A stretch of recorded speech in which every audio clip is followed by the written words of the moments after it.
हाय ladies. आज है ना, मेरे से काफ़ी लोगों ने पूछा कि कफ़ हो या बहुत पुराना खांसी हो और बहुत टाइम से नहीं जाता हो तो क्या करना चाहिए। तो सिंपल रेमेडी है, बहुत सिंपल है, बहुत ध्यान से सुनिएगा और बहुत ध्यान से करिएगा। मैंने बताया हुआ है और मैं पिक भी दे रही हूँ आपको समझाने के लिए।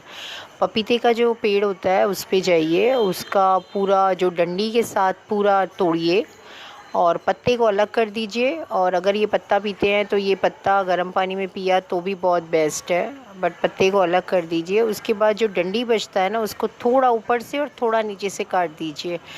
जब आप ये करते हैं ना तो वो पूरा बांस की तरह डंडी बन जाता है, खोखला होता है। तब एक साइड उसको अगरबत्ती की तरह जलाइए, जैसे अगरबत्ती जलता है ना वैसे एक साइड से, और दूसरी साइड से मुंह में डाल के पूरा जो धुआं है ना उसको अंदर भरने की कोशिश कीजिए, लंग्स तक जाए।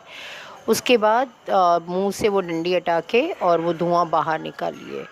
अगर आपने कंटिन्यूसली ये किया थोड़ी देर, तो कितना भी पुराना जो रहता है गला ख़राब, ये बलगम जो भी है, खांसी, पूरा का पूरा उतर जाएगा। और ये बहुत प्रूवन है और रेमेडी, तो इसको ऐसे ही मत समझिएगा। और जहाँ तक पपीते के पेड़ का सवाल है, तो हम भाट में रहते हैं और यहाँ पे कम से कम 50 से 60 आसपास पपीते के पेड़ हैं। वो थोड़ा सुबह उठेंगे तो दिख जाएंगे आपको, जल्दी उठेंगे थोड़ा बाहर निकलेंगे तो आपको दिख जाएंगे। बाकी 90% हर बीमारी का इलाज हमारी कुदरत के पास है।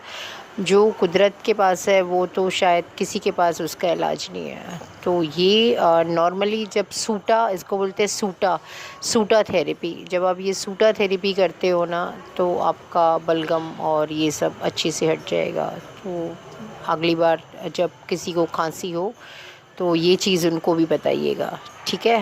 डन।